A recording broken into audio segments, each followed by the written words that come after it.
ආයුබෝවන් සුබෝදෑසනක් ඔබට නිරෝගී වාසනාවන්ත ජයග්‍රාහී දවසක් ප්‍රාර්ථනා කරනවා. පෝලිං වල වැඩි වෙලාවක් ඉන්න නොලැබෙන දවසක් වෙන්න කියලාත් අපි ප්‍රාර්ථනා කරනවා. ඉතින් පස්වෙනිදා සෙන්සුරාදා දවසේ සියලුම තොරතුරු ඔබට කියන්න සූදානම්. හැම පත්තරයකම විස්තර තියෙනවා. මේ සියලුම දේවල් අපි ඔබට කියන්න ලෑස්ති. Ajith good morning.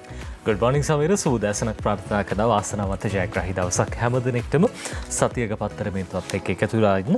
අද දවසේ ජාතික පුවත්පත් බොහෝ තොරතුරු කියනවා. ඊට කලින් ඔබට අපි සුපුරුදු විදිහටම පොතක් ගැන කියන්න හදන්නේ.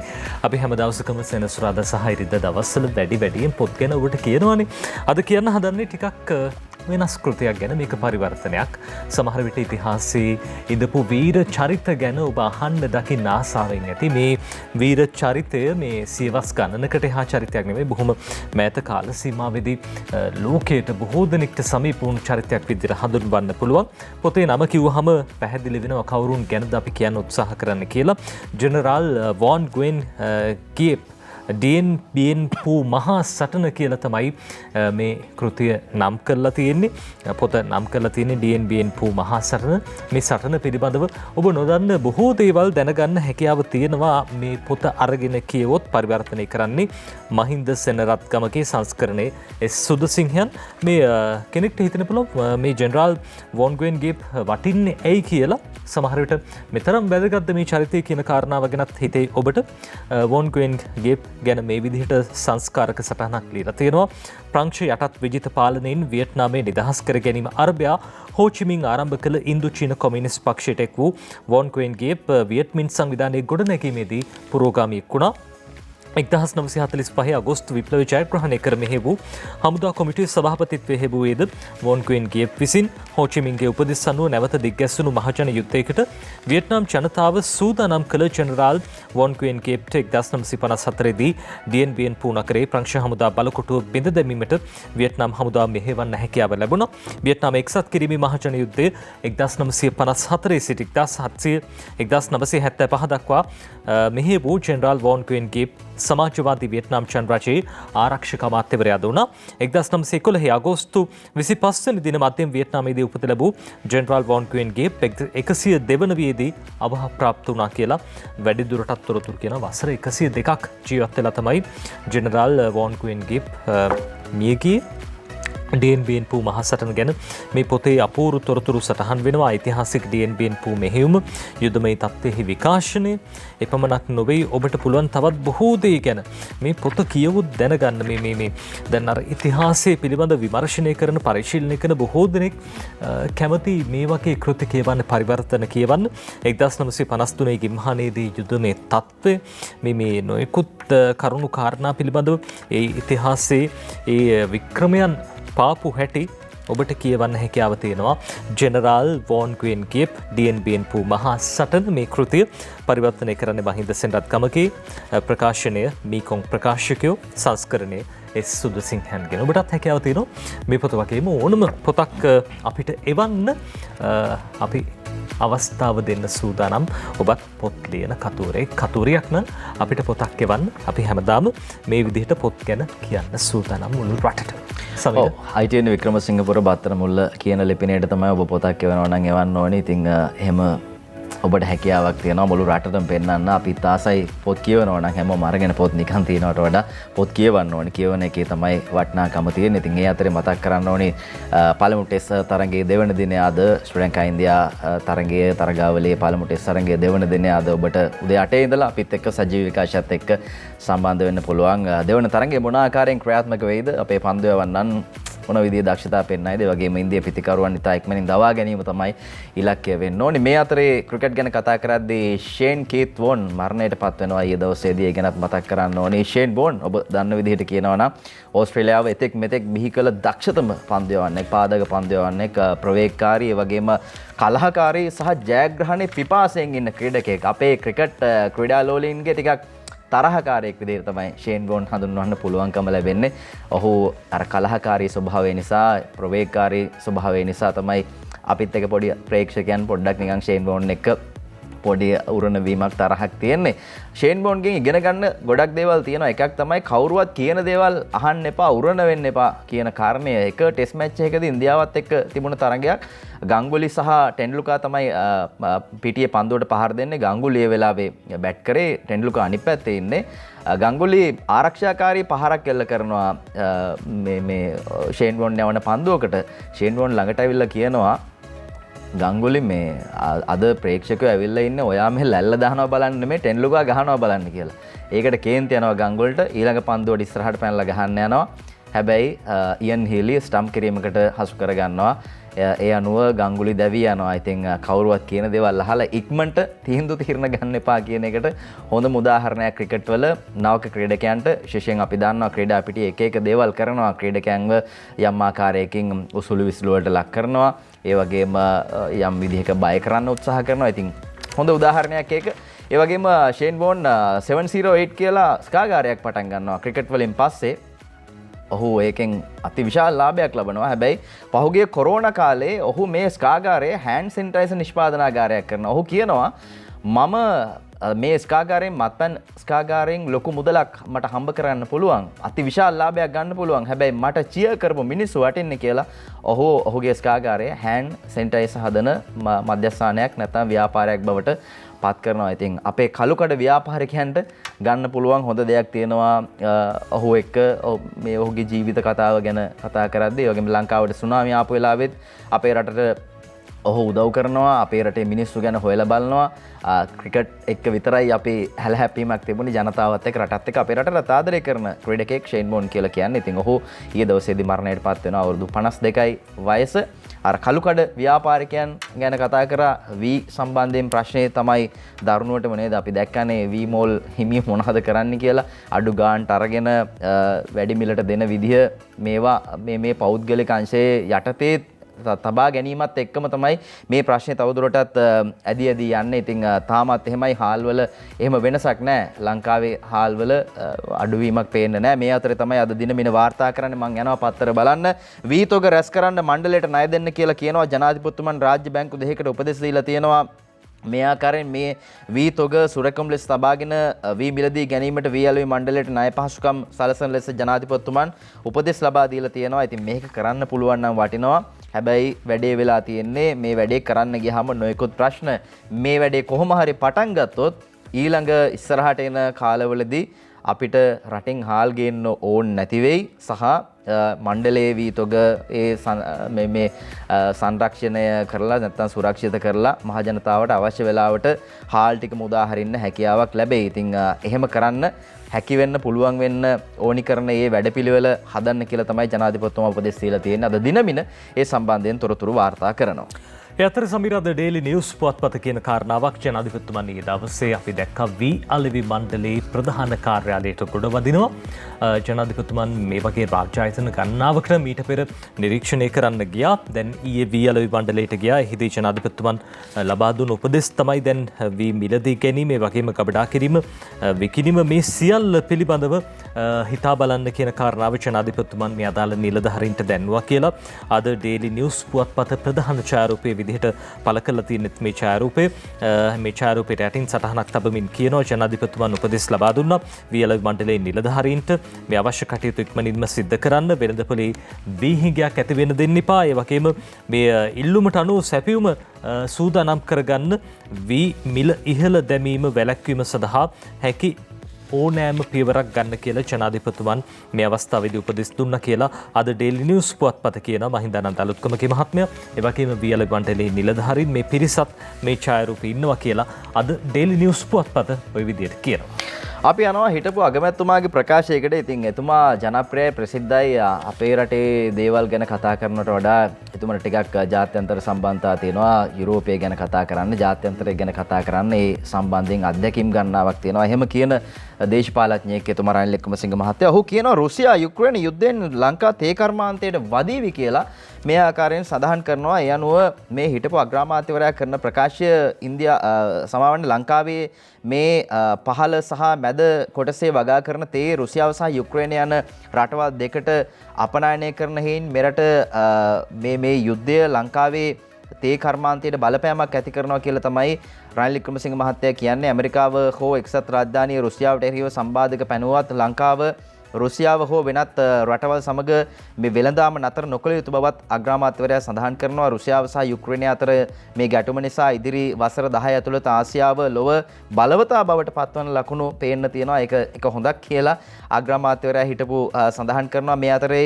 රුසියා යුක්‍රේන යුද්ධය වළක්වා ගත හැකිව තිබුණා. පැරණි සෝවියට් සංගමයේ කොටසක් පැවති යුක්‍රේනිය ගැන රුසියාව හිතන්නේ හරියට අපි මහනුවර ගැන හිතනවා වගේ. මේ වගේ කරුණු කාරණා ගණනාවක් ඔහු කියනවා. කෙසේ නමුත් මේ සංක්ෂිප්තය රුසියා යුක්‍රේන යුද්ධයෙන් ලංකා තේ කර්මාන්තයට පහරක් එල්ල වෙනවා. ඒක ඔහු සඳහන් කරනවා. සහ එතනින් එහා මේ අර්බුදයත් එක්ක ආසියාව ප්‍රබල කලාපයක් බවට පත් වෙනවා කියන දේ ඔහු කියනවා. දේ ගැන ලංකාදීපේ මේ ආකාරයෙන් වාර්තා කරනවා.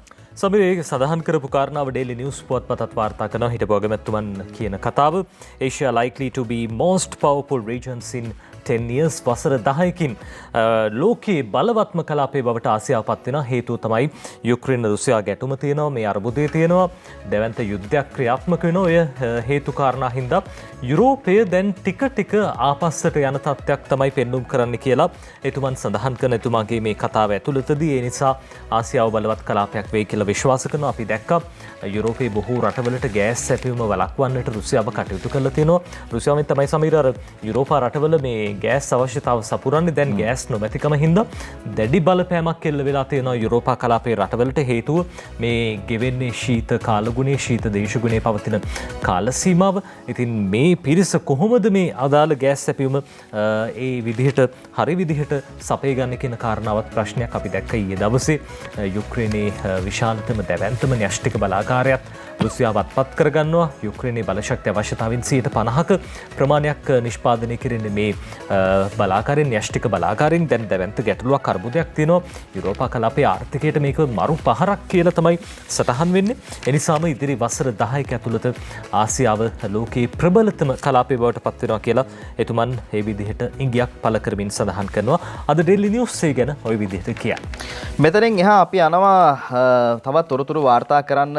මේ ආකාරයෙන් කියලා තියෙනවා මේ විදුලිය කැපිල්ල ගැන. අද මහජන උපයෝගිතා කොමිසම කියනවා දවල් කාලේ විදුලිය කපන්නේ පැය 3ක් වගේ. ඒ වගේම රාත්‍රී කාලේදී පැයක් වගේ තමයි විදුලිය කපන්නේ කියලා. හැබැයි මේ කියන දේවල් කියන විදිහටම වෙනවද කියන එකයි ප්‍රශ්නාර්ථයක් බවට පත් වෙලා තියෙන. සමහර ප්‍රදේශවලට මීට වඩා කාලයක් විදුලිය කපනවා කියලා ජනතාව චෝදනා කරනවා. ඒ වගේම අපි දන්නවා සමහර ප්‍රදේශවලට විදුලිය විසන්දීමක් වෙන්නේ නැහැ. ඊට හේතුව තමයි රෝහල් ආශ්‍රිතව එවැනි මේ විදුලිය යම් ආකාරයකින් ඒ පද්ධතියක් ඒ විදිහට ක්‍රියාත්මක වෙනවා නම් ඒ ප්‍රදේශයට විදුලිය කැපීමක් සිද්ධ වෙන්නේ නැහැ. ඉතින් ඒ ප්‍රදේශවල අය හරි වාසනාවන්තයි. දහවල් සහ රාත්‍රී කාලයේදී විදුලිය විසන්දීමක් වෙන්නේ නැහැ. හැබැයි වෙනත් ප්‍රදේශවලට අපි දන්න කාරණේ තමයි මේ කියන වෙලාවට වඩා වැඩි ප්‍රමාණයක් විදුලිය විසන්ද වෙනවා කියලා කියනවා. මේ අතරේ තමයි ලංකාදීපය වාර්තා කරන්නේ ආණ්ඩුව නොකපනවයි කීවත් අදත් විදුලිය කැපේ. දකුණු පළාතට පැය 7ක්, අනෙත් පළාත්වලට පැය 4ක් කියලා මේ ආකාරයෙන් තොරතුරු කියලා තියෙනවා. ඉතින් ආණ්ඩුව නොකපනවා කියලා කියනවා. හැබැයි අද විදුලිය මේ ආකාරයෙන් කපනවා කියලා කොමිසම කියනවා. අද විදුලිය කපා හැරීමක් නොකරන බව සඳහන් කරමින් ජනාධිපති මාධ්‍යාංශය දෙවෙනිදා නිවේදනයක් නිකුත් කළත් අද දිනේදීත් විදුලිය කපා හැරෙන බව මහජන උපයෝගිතා කොමිසම කියනවා. ඒ අනුව දකුණු පළාතට පැය 7ක්, ඒ වගේම අනෙකුත් පළාත්වලට පැය 4ක කාලයක් මේ ආකාරයෙන් විදුලිය කපා හැරෙන බව තමයි මහජන උපයෝගිතා කොමිසම සඳහන් කරලා තියෙන්නේ. ඒ සම්බන්ධයෙන් ලංකාදීපය තොරතුරු වාර්තා කරනවා. මේකත් එක්ක මම යනවා දිනමින පත්තරයට. මේ විදුලිය සම්බන්ධයෙන් කතා කරද්දී දිනමින අද වාර්තා කරනවා ප්‍රධාන ප්‍රවෘත්තියක් විදිහට විදුලියේ මේ වසරේ පාඩුව බිලියන 173ක් කියලා කියනවා. මණ්ඩලය ගණන් බලලා තියෙනවා බිලියන 173ක්ලු පාඩුව. ඉතින් මෙහෙම පාඩු ලබන තැනක් තමයි තවත් අර ඉංජිනේරු මහත්තුරු ටික කියන්නේ අපි විදුලිය පිටින් ගමු. කිසි ප්‍රශ්නයක් නැහැ, අපි පිටින් මිලදී ගමු කියලා කියන්නේ. බලාගාර හදනවට වඩා නැත්තම් තියෙන බලාගාර ටික හරියාකාරව නඩත්තු කරලා ඒවා නිසි ආකාරයෙන් අපේ රටට ප්‍රයෝජනවත් විදිහට සම්පත් විදිහට පාවිච්චි කරනවට වඩා ඒගොල්ලෝ සමහර අය කියන්නේ අපි විදුලිය පිටින් ගමු කියනවා. ඒගොල්ලන්ගේ ඒ වචන ටිකම තමයි කටින් එළියට පනින්නේ. ඉතින් මේ අතරේ තමයි මේ තරම් පාඩුවක් වෙලා තියෙනවා කියලා මණ්ඩලයේ ගණන් හදලා තියෙන්නේ ගණන් බලලා තියෙන 2022 අවුරුද්දේ විදුලි බල මණ්ඩලයේ සමස්ත පාඩුව රුපියල් බිලියන 173ක් වුණු ඇතැයි ගණන් බලලා තියෙනවා මේ විදිහට කියනවා. ඒ අනුව මෙම අලාභයේ පියවා ගැනීමට නම් විදුලි ඒකකයක් රුපියල් 28ක මිලකට පාරිභෝගිකයන්ට දෙන්න ඕනි කියලා තමයි කියන්නේ. ආව එන්න හිමීට නේද මල්ලෙන් එළියට. මිල වැඩිවීමකට මේ වසරේ විදුලි බල මණ්ඩලයේ ඍජු විදුලි ජනනයට පමණක් රුපියල් බිලියන 287ක් වැයමීමට නියමිතයි. ඒ වගේම 2022 වසරේ විදුලි බල මණ්ඩලයේ විකුණුම් ආදායම රුපියල් බිලියන 263ක් වනු ඇතැයි ගණන් බලලා තියෙනවා. ඉහත ඍජු විදුලි ජනනය මේ ආකාරයෙන් මේ වියදමට අමතරව බෙදා හැරීම් සම්ප්‍රේක්ෂණ ඒ වගේම ණය වැටුප් ආදී වියදම් ඇතුළු තවත් වියදම් එකතු වීමත් එක්ක මේ පාඩුව වෙනවා කියලායි අදාළ ප්‍රකාශකයා කියන්නේ. විදුලි බල මණ්ඩලයේ විදුලි බලාගාරවල ඉන්ධන සඳහා රුපියල් බිලියන 52ක් ද ඒ වගේම ගල් අඟුරු සඳහා රුපියල් බිලියන 85ක්ද බාහිර විදුලි මිලදී ගැනීම සඳහා රුපියල් බිලියන 100ක් මේ ආකාරයෙන් ඒ වගේම පුනර්ජනනීය විදුලි මිලදී ගැනීම සඳහා රුපියල් බිලියන 48ක්ද විදුලි ජනන වියදම් ලෙස දක්වලා තියෙනවා. ඉතින් මේ පුරෝකථනයත් එක්ක මේ අවුරුද්දේ බිලියන 173ක් විතර පාඩු වෙනවා. ඒ හින්දා යම් ආකාරයකින් විදුලි ඒකකයක් රුපියල් 28ක වගේ ගහනකට පාරිභෝගිකයන්ට දිය යුතු බව තමයි ඒ අදාළ නිලධාරියා කියලා තියෙන්නේ ගණන් හදලා බලලා. ඉතින් මේ ගණන් මේ විදිහට හදලා කලින් හදලා බැලුවා නම් අපේ රටේ කොච්චර විදුලිය තියෙනවද? එතකොට පායන කාලේ අපිට ජල විදුලි බලාගාර වලින් අපිට ලබා ගන්න බැරි වෙන විදුලි ප්‍රමාණය කොපමණද? පද්ධතියට එකතු කර ගන්න බැරි වෙනවද? එතකොට එහෙම වුණාම අපි කොහොමද විදුලිය ගන්න? ඉතින් මේවා කලින් මේ විදිහට ගණන් හදලා බලලා තිබ්බනම් බලාගාරයක් හරියට පටන් ගන්න තිබුණා. සාම්පූර් වගේ එක පටන් ගන්න ගියා. ඒකත් කරගන්න බැරි වුණා. ඉතින් එහෙම කල් බලලා දුර බලලා එහෙමයි වැඩ කරන්න ඕනේ. හැබැයි දැන් මේ කල් බලලා තියෙන්නේ වෙන වැඩකට කියලා නම් අපිට පැහැදිලි. කෙසේ නමුත් මේ ආකාරයෙන් වාර්තා කරනවා. ඒ වගේම කවුරුවත් බිල් ගෙවන්න නැති අය නෑනේ. පාරිභෝගිකයෝ විදිහට මේ විදුලි බිල්පත් ගෙවනවා. දැන් තියෙන ගණන් වලට. එහෙම නැත්නම් ඒගොල්ලෝ ඇවිල්ලා ලයිට් කපලා යනවානේ. හැබැයි ඒත් පාඩුව අති විශාලයි. මොකද්ද මේකට කරන්න කියන කාරණය සම්බන්ධයෙන් කතා කරද්දී ජනතාව පාරිභෝගිකයන් විදිහට අසරණයි. මොකද පාරිභෝගිකයන් වැරද්දක් කළා නෑනේ. ඒගොල්ලෝ පාවිච්චි කරන විදුලි ඒකක වලට අදාළ ඒ බිල්පත් නිසියාකාරව ගෙවනවා. හැබැයි අවසානයේ පාඩුයි. එහෙමනම් වැඩිවීමකට යන්න තමයි වෙන්නේ කියලා මේ විදිහට ගණන් බලලා කියලා තිනවා. ඒ ගැන දිනමින වාර්තා කරන්නේ. ඔය අතර සමීර අද දෙවෙනි පුවත්පත කියන අර සමීර කලින් සඳහන් කරපු කාරණාව දැන් අදත් හෙටත් විදුලිය කැපෙන්නේ නැහැයි කිව්වා. හැබැයි කැපෙනවලු. ඒ අතරදී දැන් කොළඹටත් කලුවර ඇවිල්ලා තියෙනවා. කොළඹත් විදුලිය කැපුවේ නැහැ පහුගිය දවස්වල. හැබැයි ඊයේ ඉඳන් කොළඹ නගර සීමාවටත් විදුලිය කපා හැරීමක් කරනවා කියලා අද දෙවෙනි පුවත්පත සඳහන් කරනවා. ශිරාන් රණසිංහ මේ ගැන ලියන්නේ. මෙතෙක් කොළඹ නගර සීමාවට විදුලිය කපා හැරීමක් නොකර තිබුණත් වහම ඊයේ සිට කොළඹ නගර සීමාවෙත් විදුලිය කපා දැමීමට පියවර ගත්තා. ඒ අතර අද දවසේ අද උදෑසන 8:30 ඉඳන් පස්වරු 5:34 කාල සීමාවේදී පැය 3ක කාලයක් ඒ වගේම සවස 6 ඉඳන් රාත්‍රී 10 දක්වා පැයක් වශයෙන් විදුලිය කැපෙන බව ලංකා විදුලි බල මණ්ඩලය කියලා තියෙනවා. ඒ අතර EF කලාපවලට පැය 7ක විදුලි කප්පාදුවක් සිදු කරනවා. ඒ අනුව එම කලාපවල පෙරවරු 8:30 සිට පස්වරු 4:30 දක්වා පැය 4ක් ඒ වගේම සවස 4:30 සිට රාත්‍රී 10:30 දක්වා පැය 3ක කාලයක් විදුලිය කැපීම සිද්ධ වෙනවා. ඒ වගේම හෙට ඉරිදා දවසේ පැය 2යි විනාඩි 30ක කාලයක් උදේ 9 සිට සවස 4:30 දක්වා කාලය තුල ABC කලාප 3ට විදුලිය කපා හැරෙන බව අද දිවයින පුවත්පත තොරතුරු සඳහන් කරමින් කියනවා. මේ අතරේ අපි සූදානම් දැන් මේ අර්බුද වලට මොකද්ද කරන්නේ? එමනම් ගාස්තු වැඩිවීමක් වෙනවාද? මහ බැංකුව යනුව යෝජනාවලියක් දීලා තියෙනවා. ඒ සම්බන්ධයෙන් වාර්තා කරනවා. මේ අර්බුදයෙන් ගොඩ එන්න අටවැදෑරුම් යෝජනා වැලක් මහ බැංකුවෙන් රජයට මේ ආකාරයෙන් ලබා දීලා තියෙනවා. ඉන්ධන මිල සහ විදුලි ගාස්තු ඉහළ නැංවීම ඇතුළු කරුණු 8ක් මේ යෝජනාවල තියෙනවා කියලායි කියන්නේ. ආර්ථික අර්බුදයෙන් රට ගොඩ ගැනීම සඳහා වන මේ යෝජනාවලිය ශ්‍රී ලංකා මහ බැංකුවේ මූල්‍ය මණ්ඩලය විසින් හදලා තියෙනවා කියලා කියනවා. ඒ අනුව ඉන්ධන හා විදුලිය ගාස්තු ඉහළ නැංවීම, බදු වැඩි කරලා රාජ්‍ය ආදායම ඉහළ නැංවීම, අත්‍යවශ්‍ය නොවන ප්‍රාග්ධන ව්‍යාපෘති කල් දැමීම, හදිසි නොවන ආනයන අධෛර්යමත් කිරීම, විදේශ ප්‍රේෂණ සහ ආයෝජන තවදුරටත් දිරිගැන්වීම, පුනර්ජනනීය බලශක්තියට කඩනමින් යොමු වීම මේ යෝජනා තියෙනවා.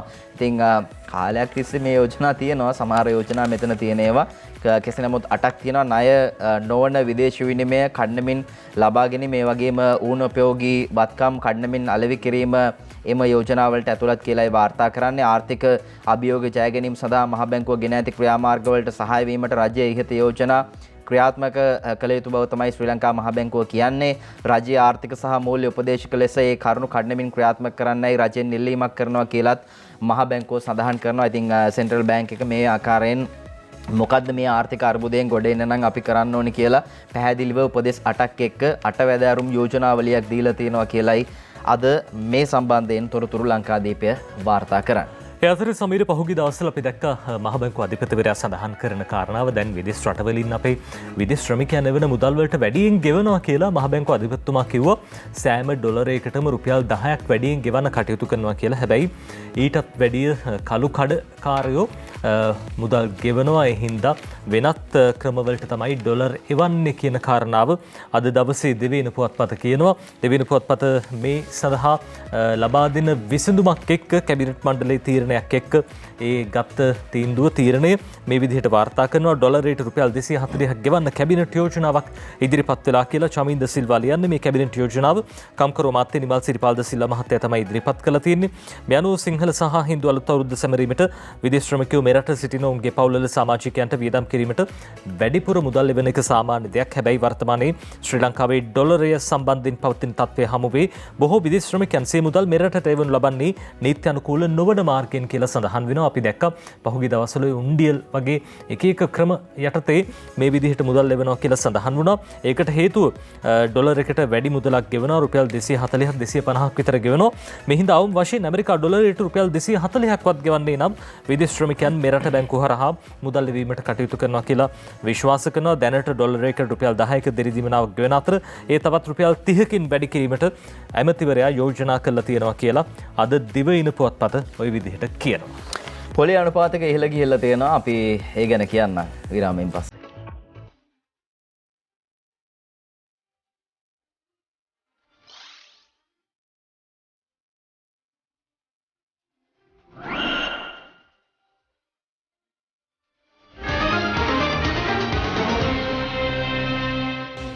විරාමයෙන් පස්සේ පත්තර මේන්තුව ඉතින් ප්‍රතිපත්ති පොලී අනුපාතික ඉහළ යනවා. ඒ ගැන දිනමින මේ ආකාරයෙන් වාර්තා කරනවා. ශ්‍රී ලංකා මහ බැංකුවේ මුදල් මණ්ඩලයේ පෙරේද රැස් වෙලා ප්‍රතිපත්ති පොලී අනුපාතික දර්ශකාංකය 100කින් මේ ආකාරයෙන් ඉහළ දාලා තියෙනවා කියලා ශ්‍රී ලංකා මහ බැංකුවේ ආර්ථික පරීක්ෂණ දෙපාර්තමේන්තුවේ අධ්‍යක්ෂ ආචාර්ය අනිල් පෙරේරා මහත්තයා කියලා තියෙනවා. ඒ සම්බන්ධයෙන් මේ විදිහට දීර්ඝ විස්තර අද වාර්තා කරනවා.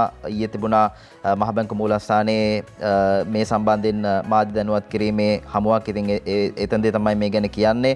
ඒ අනුව පොලී අනුපාතික පිළිවෙලින් නිත්‍ය තැන්පතු පහසුකම් අනුපාතිකය 6.5%කින් ද ඒ වගේම නිත්‍ය ණය පහසුකම් අනුපාතිකය 7.5%කින් ද ඒ වගේම ව්‍යවස්ථාපිත සංචිත අනුපාතිකය 4%කින් පවත්වාගෙන යන්න කටයුතු කරනවා. මීට අමතරව ණය කාඩ් පත් ක්‍රෙඩිට් කාඩ් වලට උපරිම පොලි අනුපාතිකය 20%ක් ලෙස පවත්වා ගන්න ඕනි කියලා කියන වගේම ගිවිස ගන්නා తాවකාලික බැඳුම් මෛරා මත අය කරන උපරිම පොලි අනුපාතිකය 18%යි.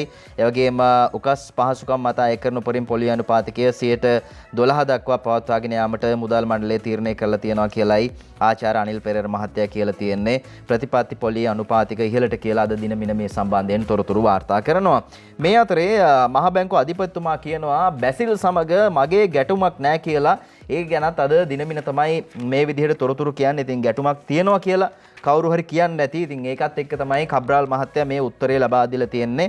තමාත් මුදල් ඇමති බැසිල් රාජපක්ෂ මහත්තයාත් අතර කිසිම ගැටණයක් නැහැ කියලා ඔහු සඳහන් කරනවා. ඊයේ තිබුණ විශේෂ මාධ්‍ය හමුවක්. ඉතින් එතෙන්දී තමයි මාධ්‍යවේදියෙකු නැගූ පැනයකට පිළිතුරු ලබා දෙමින් කියන්නේ ශ්‍රී ලංකාවේ ආර්ථිකය හා මූල්‍ය ස්ථායීතාවය ඇති කිරීම සඳහා ස්වාධීනව රජයට උපදෙස් හා නිර්දේශ දීමට මහ බැංකුවේ නිලධාරීන් වශයෙන් තමන් ක්‍රියා කරනවා. ඒවා පිළිගැනීම හෝ නොපිළිගැනීම සම්බන්ධයෙන් කිසිම ගැටණයක් නැහැ කියලා මහ බැංකුව අධිපතිවරයා කියනවා. ගැටලුවක් නැහැ කියලා ඒ ගැන දිනමින මේ විදිහට වාර්තා කරනවා. දිනමින මේ විදිහට කියන අතරේදී සමීර අද දෙවෙන පුවත්පත කියනවා ඊයේ දවසේ අපි දැක්කා මාධ්‍ය හමුවක් පැවැත්වුණා. ආණ්ඩුවේ හවුල්කාර පක්ෂයේ 11ක් පෙරේද දවසේදී සමුළුවක් නැත්තම් ප්‍රකාශනයක් එළි දැක්වීම සිද්ධ කළා. ඊට පස්සේ කිසියම් ආකාරයකට අපි දැක්කා ඇමති දුර කිහිපයක් ඉවත් කරන උදේගම්ම පිළ සහ විමල් විරංශ යන හිටපු අමාත්‍යවරුන්ගේ අමාත්‍ය දුර ඉවත් කරනවා. දෙවෙනි පුවත්පතත් දවසේදී කියනවා ඊයේ පැවැත්වෙච්ච මාධ්‍ය හමුවේ තොරතුරු යුක්ති ඉටු කරන තුරා කැබිනට්ටුව වර්ජනය කරනවා කියලා වාසුදේව නානායක්කාර අමාත්‍යතුමන් සඳහන් කරනවා. එතුමා තාමත් අමාත්‍ය දුරේ ඉන්නවා.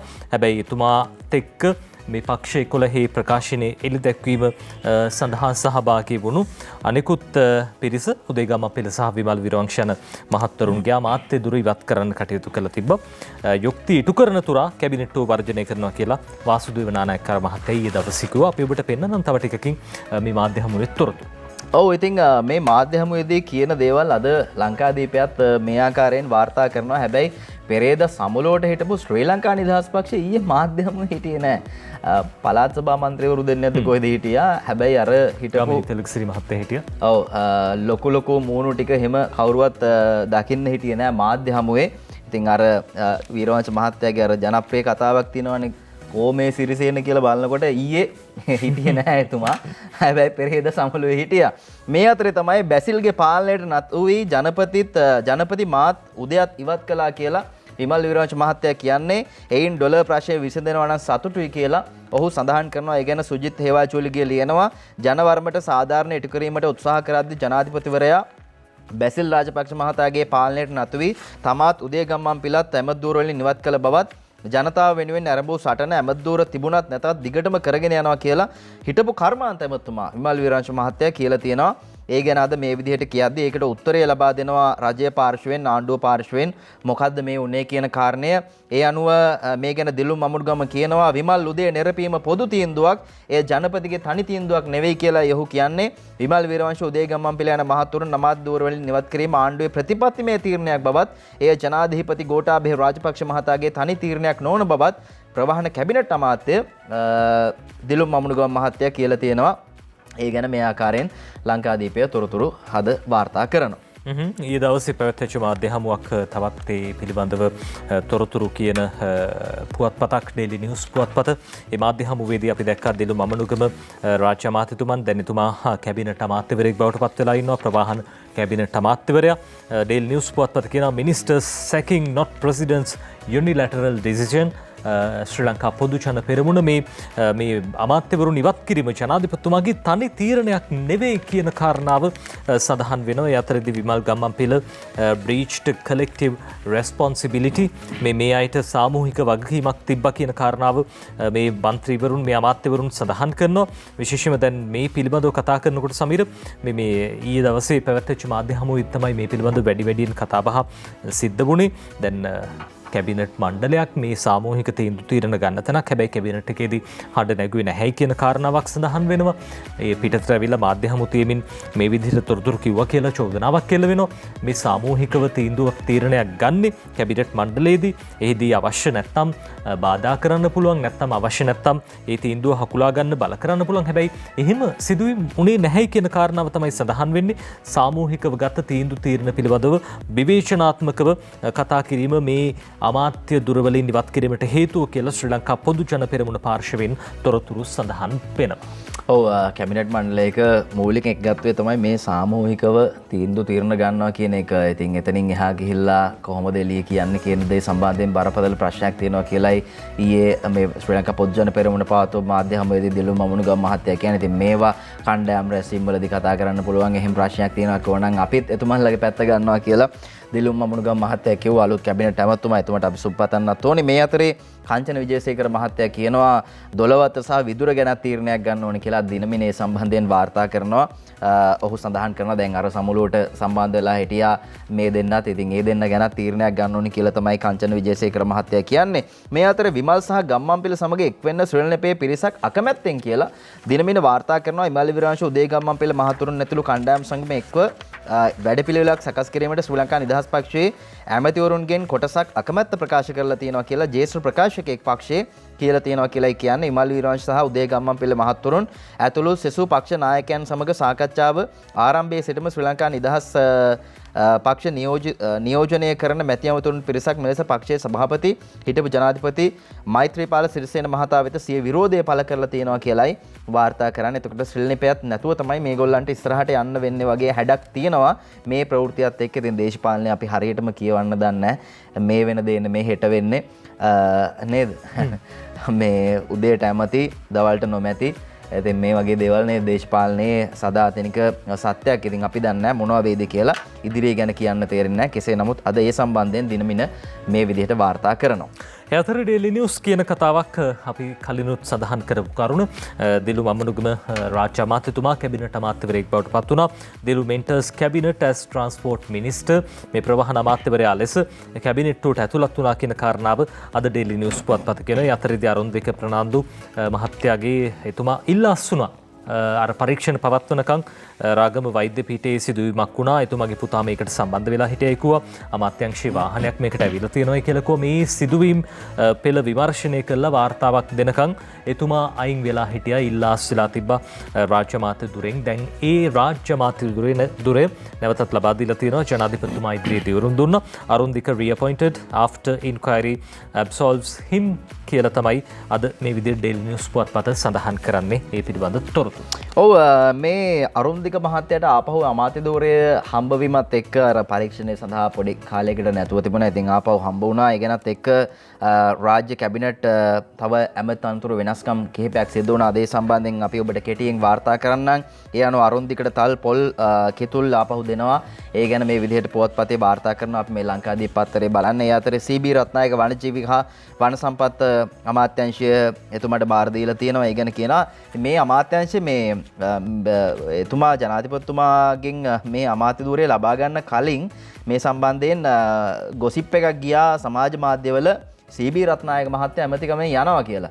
එහෙම එකක් වෙන්නේ නැහැ කියලාත් ඇමතුමා කියනවා. මම යන්නේ නැහැ. අද දිනමින වාර්තා කරනවා ඒ සම්බන්ධයෙන් ඇමතිකමෙන් යන්නේ නැහැ කියලා. මේ අතර විමල වීරට ආපදා කළමනාකරණ රාජ්‍ය අමාත්‍ය ධූරය හම්බ වෙනවා. ඒ සම්බන්ධයෙන් තොරතුරු අද ලංකාදීප පත්තරේ වාර්තා කරනවා. මේ ඇමතිකම් ටික අරගෙන කැබිනට් ඒ වගේම රාජ්‍ය ඇමති මේ සියල්ල පාවිච්චි කරලා රටේ ජනතාවගේ සුබ සිද්ධිය වෙනුවෙන් මිනිස්සුන්ට තියෙන මේ ප්‍රශ්න ටික ලියා ගන්න ඕනි කරන පරිසරය නිර්මාණය කරන්න මේ සියලු දෙනාට හැකියාව ලැබෙන්න කියලා අපි ප්‍රාර්ථනා කරමු. අර අරුන්දික ප්‍රනාන්දු රාජ්‍ය අමාත්‍යතුමාට නැවතත් අමාත්‍ය ධුරය හම්බුනේ සමීර රාගම් වෛද්‍ය පීඨයේ සිද්ධියට අදාළව ඒ කමිටු වාර්තාව ලැබිලා තියෙනවා.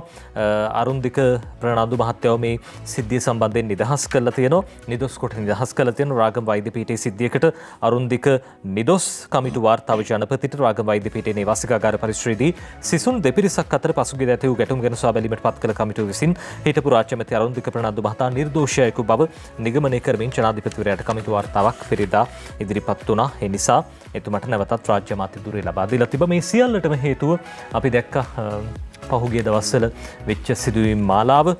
විශේෂම දැන් පෙරේද දවසේ ආණ්ඩුව නියෝජනය කරන පක්ෂ 11ක සහභාගීත්වයෙන් විශේෂ ප්‍රකාශනයක් කෙලි දැක්වුවා. ප්‍රතිපත්ති යෝජනා මාලාවක් ඊ දවසේ පැවැත්වුණා මාධ්‍ය හමුව. සමග මාධ්‍ය හමුවේ තොරතුරු අපි ගාව තියෙනවා. අපිට පුළුවන් ඊයේ මොනවද කිව්වේ කියලා බලන්න. මේ මාධ්‍ය හමුවේදී පෙරේදා කිව්ව දේවල් වලට වඩා වෙනස් දේවල් ඊයේ කිව්වා. බලමු මොනවද කියන්නේ කියලා. අමාත්‍ය ධූරවලින් ඉවත් කෙරුණු උදේ ගම්මන්පිල සහ විමල් වීරවංශ යන මහත්වරුන් ගන්නා ඉදිරි පියවර පිළිබඳ දැනුවත් කිරීම සඳහා ආණ්ඩුවේ හවුල්කාර පක්ෂ 11ක නියෝජිතයින්ගේ සහභාගීත්වයෙන් ප්‍රවෘත්ති සාකච්ඡාවක් පැවැත්වුණා. මේක මේ නිකම් මේ පෞද්ගලික ගැටුම් නෙවෙයි. මේ ප්‍රතිපත්තිමය ගැටුම මේ ආර්ථික අර්බුදයේදීත් මතුවලා තියෙනවා. ලංකාවේ ඉතිහාසයේ මුහුණ දෙන ඉතාම සංකීර්ණතම හා බරපතලම ආර්ථික අර්බුදයට අපි මුහුණ දීලා තියෙනවා. ඒක ගැන වගේ වගක් නැතුව කිසි ප්‍රශ්නයක් නැහැ. තව ටික කාලෙන් අපි ගොඩ යනවා වගේ සිතුවිලි වල ගිලිලා ඉන්න අපිට පුළුවන් කමක් නැහැ. අපි මුළු රටම හරි මගට යනුවෙන් මේ තියෙන අර්බුදයෙන් ගොඩ යන්න විසඳුම් යෝජනාවලියක් ඉදිරිපත් කරා. ඒ විසඳුමක් වගේ දැකලා ඒ විසඳුම ක්‍රියාත්මක කරනවා වෙනුවට විමල් වීරවංශ ඇමතුමාවත් මාවත් අමාත්‍ය ධූරවලින් ඉවත් කරන්න ආණ්ඩුව තීරණය කළා තියෙනවා. මේ දෙපළ ඒ අමාත්‍ය ධූරවලින් ඉවත් කිරීමෙන් සිදු කළේ වරදක් කියන එක මුළු රටම කහඬින් කියනවා. ඒ ගැන යුක්තියක් මේ රජය ඉටු කරන තුරු මට මගේ අමාත්‍ය ධූරයේ කටයුතු ඉටු කළ නොහැකි.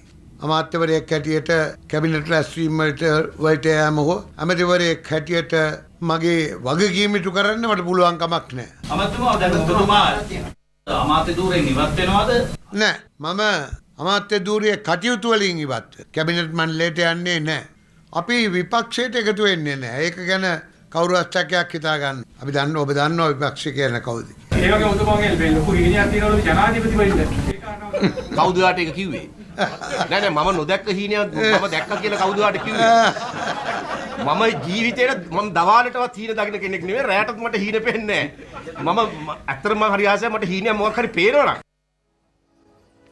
හීනයක්වත් දකින්න නැති මට වෙලාවක් නැද්ද දන්නෙත් නෑ.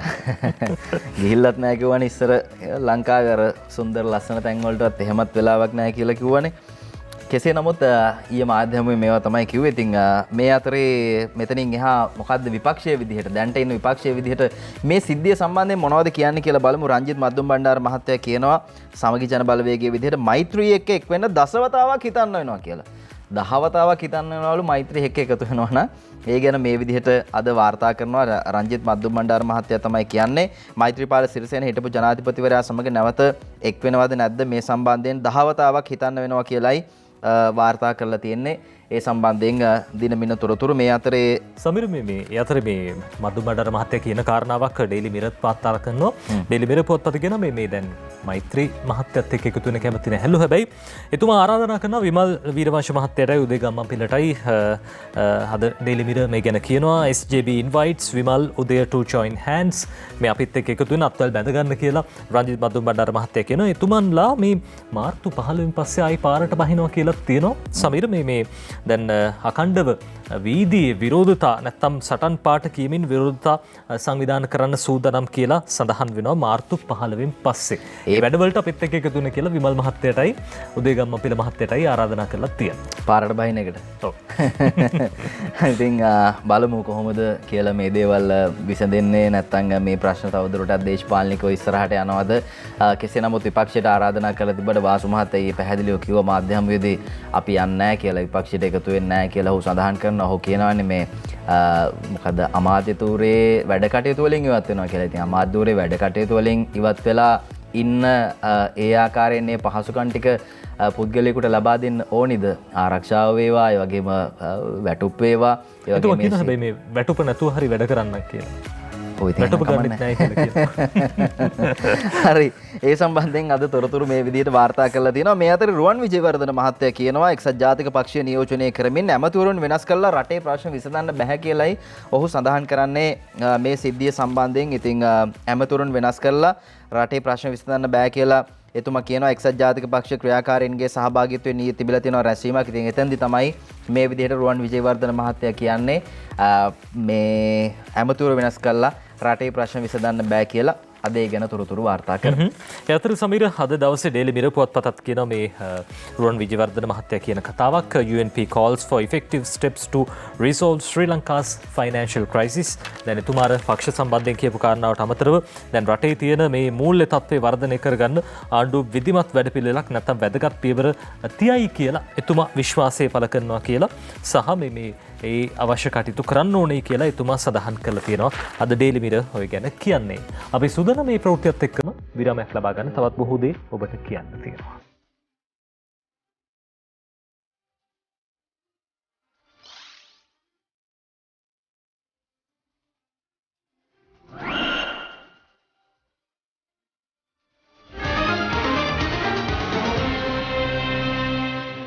විදුලි අර්බුදය වගේම උණුසුම් මාතෘකාවක් බවට පත් වුණා පහුගිය කාලවකවානුව තුළ මේ යුගදනුවේ පෙත්සම් සම්බන්ධයෙන් එහෙම නැත්නම් යුගදනුවේ බලාගාරය සම්බන්ධයෙන් වන කාරණේ මේ ගැන වෘත්තීය සමිති කතා කළා. ඒ වගේම දේශපාලඥයන් මේ ගැන කතා කළා. අවසානයේ අධිකරණයටත් ගියා. ඒ ගැන ලංකාදීපය වාර්තා කරනවා. යුගදනුවේ පෙත්සම් පහම ඉවත තමයි පංචපුද්ගල විනිසුරු මඩල ඒකමතිකව මේ ආකාරයෙන් තීරණය කරනවා. කැරවලපිටිය මේ යුගදනුවේ බලාගාරයේ අයත් සමාගමේ ශ්‍රී ලංකා රජයට අයිති කොටස් වලින් 40%ක් වග උත්තරකාර ඇමරිකානු සමාගමට පැවරීම සඳහා මාධ්‍ය මණ්ඩලය විසින් ගනු ලැබූ තීරණය යුක්තිය සහගත නොවන බව පෙන්වා දෙමින් තමයි පෙත්සම් කරුවන් මේ පෙත්සම් ඉදිරිපත් කරලා තිබුණේ. කෙසේ නමුත් මේ කාරණය සම්බන්ධයෙන් ගොනු කරලා තිබුණ පෙත්සම් පහක් විභාගයට ගැනීම පංචපුද්ගල ශ්‍රේෂ්ඨාධිකරණ මිනිසුරු මණ්ඩල ඊයේ ඒකමතිකව ප්‍රතික්ෂේප කරලා තියෙනවා කියලයි ලංකාදීප පත්තරයේ තොරතුරු කියන්නේ. මෙහි නීතිමය පසුබිම කුමක්ද? ඇයි මේ ආකාරයෙන් මේ පෙත්සම් ප්‍රතික්ෂේප වුණේ? මේ ගැන මහාචාර්ය නීතිඥ ප්‍රතිභා මහනාමේව මහත්මයා මෙහෙම කියනවා. මෙම මේ පෙත්සම් ප්‍රතික්ෂේප කිරීමට අදාළ නෛතික කරුණු නීති රාමුව ඉතා වැදගත්. ආණ්ඩුක්‍රම ව්‍යවස්ථාවේ 126 වෙනි ව්‍යවස්ථාවේ කියනවා මූලික මිනිස් අයිතිවාසිකම් කඩවීමක් වෙනවා නම් ඒ කඩවීමෙන් මාසයක් තුල හෝ කඩවීමට තදාසන්න අවස්ථාවකදී ඒක ගේන්න ඕනි. එතකොට පෙත්සම් 4ක්ම මේ මාසේ කාල සීමාව පැනලා. දෙවෙනි කරුණ තමයි මෙහිදී ඉදිරිපත් කළ පෙත්සම් 3කම පෙත්සම්කරුවෝ අමාත්‍ය මණ්ඩලයේ වගකීව යුතු අමාත්‍ය ධූර හොබවන අය. එතකොට ඒ අය මූලික වශයෙන්ම කැබිනට් මණ්ඩලයේදී මෙම ගිවිසුම පිළිබඳව සාමූහිකව එකඟතාවයකට එල්බලා තියෙනවා. දැන් අපි දන්නවා ප්‍රජාතන්ත්‍රවාදී රටවල පාර්ලිමේන්තුවේ කැබිනට් මණ්ඩලයේ සාමූහික වගකීම කියන එක ඉතා වැදගත්. නීතිපතිවරයා පෙන්නලා දුන්නේ මේ සාමූහික වගකීම කඩකිරීම නිසා මෙවැනි පෙත්සම් ගෙනීමට ඒ අය සුදුසු නැtei කියන එක. තවද මේක පෙන්නන දේ තමයි මේක විකිණීමක් සිදු වෙන්නේ නැහැ කියන එක. ඒ තමයි සමිර. ඔව් ඉතින් මේ සාමූහික වගකීම සම්බන්ධයෙන් තමයි ප්‍රශ්නය තියෙන්නේ. ඉතින් මේ කාරණයත් ප්‍රතිභා මානාමය මහත්තයා කියනවා. ඉතින් මේ සියලු කරුණු සලකා බලා තමයි මේ පෙත්සම විභාගයට නොගෙනම ප්‍රතික්ෂේප වුණේ. ගැන අද තොරතුරු වාර්තා කරලා තියෙනවා. මේ අතරේ ඩොලර් මිලියන 40ක් ගෙවලා තෙල් නැව නිදහස් කරගෙන තියෙනවා කියලා වාර්තා කරනවා. තෙල් පෝලිං වල අදත් උදෑසන කාලයේ එනකොට මේ දිගු පෝලිම් දකින්න තිබුණ වාහන රියදුරන් නවත්තලා වාහන පෝලිමට නවත්තලා මම හිතන්නේ වාහන ඇතුලේ ඒගොල්ලෝ නිදි ඇති පුදුම අසීරුතාවයක් ඒ වගේම බැරල් බූලි තියාගෙන පුදුම දුකක් මිනිස්සු මේ දවස්වල විඳින්නේ. ඉතින් ඉතා ඉක්මනින් මේ කාරණේ අවසන් කරන්න මේ අර්බුදය අවසන් කරන්න හැකියාව ලැබුණොත් ඒක වටිනවා. ශ්‍රී ලංකාවට ඊයේ ළඟාව ඉන්ධන නැව ඩොලර් මිලියන 40කට ආසන්න මුදලක් ගෙවලා නිදහස් කරගත්තා කියලාත් ඒ වගේම මෙහි තියෙන ඉන්ධන මෙට්‍රික් ටොන් 37300ක ප්‍රමාණයක් ගොඩබෑම ඊයේ පස්වරුවේම ආරම්භ කළා කියලා බලශක්ති අමාත්‍යාංශයේ උසස් නිලධාරියෙක් කියනවා.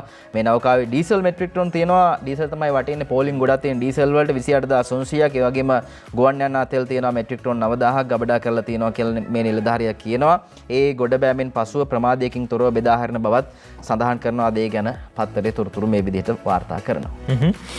සමිර දැන් අර මේ දවස් 3ක විතර ඉඳන් පෝලිං තිබ්බා. දැන් ටික අඩු වෙලා වගේ දැක්කා. අපි දැන් අද උදේනකොටත් ටිකක් වෙනදට වැඩිය අඩුයි පෝලිම. හැබැයි තාමත් පෝලිම තියෙනවා. ඔය අතරේ දැන් ඩීසල් අවශ්‍ය ඒ ඉන්ධන අරගෙන අවිලා තිනා අලුත් විදුලි බල අමාත්‍යතුමිය කියනවා තමන්ගේ දූරේ වගකීම් හරියට ඉටු කරනවා. ඒ අවශ්‍ය කටයුතු නිසි පරිදි සම්පූර්ණ කරන්න සූදානම් කියන කාරණාව කියනවා. ඩේලි මිරර් අද මේ ගැන මේ විදිහට ලියනවා. Our responsibility is not to escape from crisis or to blame those who caused. මේ අපේ වගකීම මේ අර්බුදයෙන් ගොඩේන එක නැතුව වෙන කාටවත් බනින එක නෙවෙයි කියන දේ පවිත්‍ර වණ්ඩිආරච්චි නව විදුලි බල අමාත්‍යතුමිය සඳහන් කරනවා. During my previous tenure as the power and energy minister I was able to carry out that task very successfully.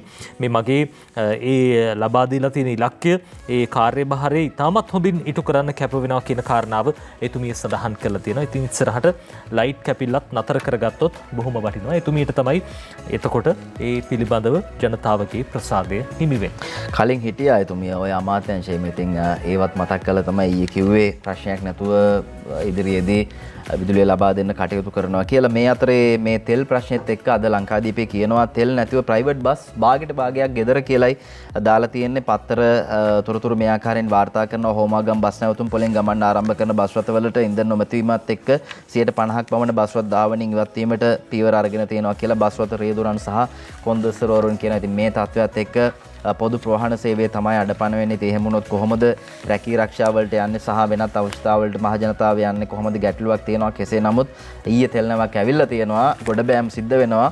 තව දවසක් දෙකක් යනකොට මේ ප්‍රශ්නේ විසඳෙයි කියලායි අපිට හිතෙන්නේ. ඒ අතර දිවෙන කියනවා බැඳුම් කර සිද්ධියෙන් පොදු දේපළ චෝදනාවලින් රවි ඇතුළු 11ක් නිදහස් කියලා. මහ බැංකුව බැඳුම් කර වෙන්දේ සිදු රුපියල් බිලියන 36කට අධික මුදලක් සම්බන්ධයෙන් සාපරාධී විශ්වාසයේ කඩකලේ චෝදනා කරමින් හෙට මුදල් අමාත්‍ය රවි කරුණානායක මහතාට හෙල්ල කළ තිබ මේ චෝදනාවලින් එතු බව නිදහස් කළා කියලා අද දිවයින ওই විදිහට කියනවා. මේ අතරේ මේ රටේ ඕනම පුරවැසියෙකුට නොමිලේ පෝට් සිටි ගිහින් ආයෝජනය කරන්න පුළුවන් කියලා ප්‍රියාත් බන්දු මහත්තයා කියනවා. ආචාර්ය ප්‍රියාත් බන්දු මහත්තයා. ඉතින් එතුමා මේ කතාව කියන්නේ සමහර අය චෝදනා කරනවා මේ සම්බන්ධයෙන් කතා කරද්දී මේ වරාය නගරය පිළිබඳව. ඉතින් එහෙම කිසිම ප්‍රශ්නයක් නැහැ. ඕනම කෙනෙක්ට ලාංකිකයන් ඕනම කෙනෙක්ට ගිහිල්ලා රටේ ඕනම පුරවැසියෙකුට නොමිලේ පෝට් සිටි ගිහිල්ලා ආයෝජනය කරන්න පුළුවන් කියලායි ආචාර්ය ප්‍රියාත් බන්දු සඳහන් කරන්නේ. අද ඒ ගැන ලංකාදීපය තොරතුරු කියනවා. එතකොට තමයි අර වරාය නගර ආර්ථික කොමිසමේ වැඩ බලන අධ්‍යක්ෂ ජෙනරාල්තුමා ඊයේ පැවැත්වෙච්ච මාධ්‍ය හමුවේදී ජනාධිපති කේන්ද්‍රයේ මාධ්‍ය හමුවේදී ඔය ගැන කියන්නේ. අපි සූදානම් මේ තොරතුරුත් එක්කම අද දවසේ කාටුන් බලන්න.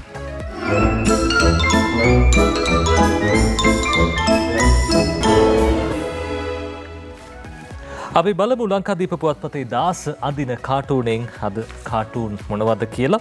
මේ බලන්න මේ හිටපු ඇමතිතුමයි දැන් ඉන්න ඇමතිතුමයි දැන් ඉන්න ඇමතිතුමා නයා පෙන්නනවා මේ පෙනේ පෙන්නනවා කාටද ගම්මන්පිල මහත්තයාට ගාමිණී ලොකුගේ මහත්තයා තෙල් බැරල් එකක් උඩ වාඩි වෙලා ගම්මන්පිල මහත්තයාට මේ දවස්වල පෙනේ පෙන්න නයා පෙන්න ඉන්නේ.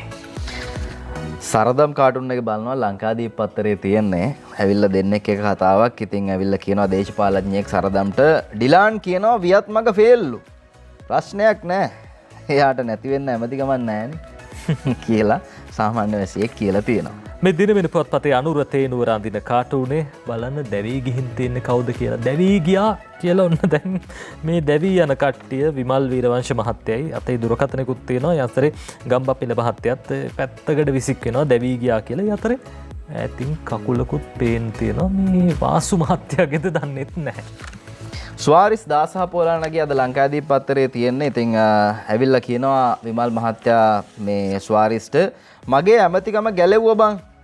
මහතීර් මොහමඩ්ලා ලීක්වාන් නියුල එහෙමද කියලා අහලා තියෙනවා. මේ තිස්ස හේවා විස්ස ගිහිනා වැස්ස කාටුනේ කැබිනට් මාරුව ගැන අඳින්නේ මේ බලන්න ලංකාදීප පුවත්පතේ කාටුනේ පහනේ භූතයද කොයිද ලීට ඇවිල්ලා. හැබැයි මේ භූතයවත් මේ දවස්වල වයින් කරන භූතෙක්ද කොයිද ඉන්නේ. භූතයාගේ කටිනුත් එක එක දේවල් එළියට ඇවිල්ලා කැබිනට් මාරුව තමයි ඔය කියන්නේ වමාරයිද දන්නෙත් නැහැ. දිනමිනේ අංජනගේ කාටුන් එකක් බලනවා පොකට් කාටුන් එක මේ විදිහට තියෙන්නේ. ඉතින් ඇවිල්ලා කියනවා එක්කෙනෙක් හාල් මිල 300ට ගේන්න කවදාවත් ඉඩ තියන්නේ නැහැ කියලා අපේ බන්දුල කියනවා. දැන් තමයි ඇඟට ලේ ටිකක් එන්නේ. 300ට හොඳේ ගේන්නේ නැහැ කියලා කියන්නේ. සමීර කවියක් තියෙනවා දිවින පුවත්පතේ කවිය. තව කාටුන් තියෙනවා. ඔව් ශ්‍රීකාන්ත්ගේ දූපත කාටුන් එක තියෙනවා. අපි මේ කාටුන් එකත් බලමු. දැන් නම් මර දෙන්නට හොඳටම තේරෙනවා ඇති මොකද්ද බං කියලා අහලා තියෙනවා. ඇමතිකමයි විපක්ෂ නායකකමයි දෙකම එකට කරන්න බෑ කියලා සර්. ඇමතිකමයි විපක්ෂ නායකකමයි දෙකම එකට කරන්න බෑ කියලා දැන් අර දෙන්නට තේරලා ඇති කියලායි ඔන්න ශ්‍රීකාන්ත්ගේ දූපත කියන්නේ. අපි කාටුන් අවසන් කරන්න තෝරගන්නවා දෙවින පුවත්පතේ අනුරාධ ලියන කවිය. ඕකයි තත්ත්වේ කවිය. මහින්ද සුළගේ අනුහස් වැඩි තෙද ගම්මන්පිල විමල් වැටුණා කැඩී බිඳ වාසුත් ඉන්න විටදී දෙදරලා හද ආපපුච්චයි මෛත්‍රී සිනා මැද කියලා ඔන්න ඕකයි තත්ත්වේ කවිය ඔය විදිහට ලියලා තියෙනවා. වාසු ගැන ගම්මන්පිල ගැන විමල් ගැන මෛත්‍රී ගැන එකට ලියලා කවිය අනුරාධ ඕකයි තත්ත්වේ කවිය. ඊයේ මැච් එක නැවතුනේ 357යි විකට් 6යි ඉන්දියානු කණ්ඩායම. ඒ අනුව අද එතනින් පටන් ගන්න තියෙනවා උදේ 8ට අපේ සජීව විකාශය ආරම්භ කරනවා. ක්‍රිකට් ගැන හරිම දේවල් දැනගෙන ටෙස්ට් මැච් එකේ පළවෙනි ටෙස්ට් මැච් එකේ දෙවෙනි දිනේ අද අපි බලමු අපේ පන්දු යවන්නන් අනසක මොන ආකාරයෙන් පතුරවයිද කියලා. අද තරඟයේ දෙවෙනි දවසේ මොන ආකාරයෙන් ඔහු ක්‍රියා කරයිද කියලා මැච් එක බලන්න එකතු වෙන්න අපි ඔබට ආරාධනා කරනවා. ITN එක දවසම ඉන්න කියලාත් අපි ආරාධනා කරනවා. එහෙමනම් අපි ගිහින් එන්න හැමදෙනෙක්ටම වාසනාවන්ත සුබ ජයග්‍රාහී දවසක් ප්‍රාර්ථනා කරනවා. ආයිබෝ.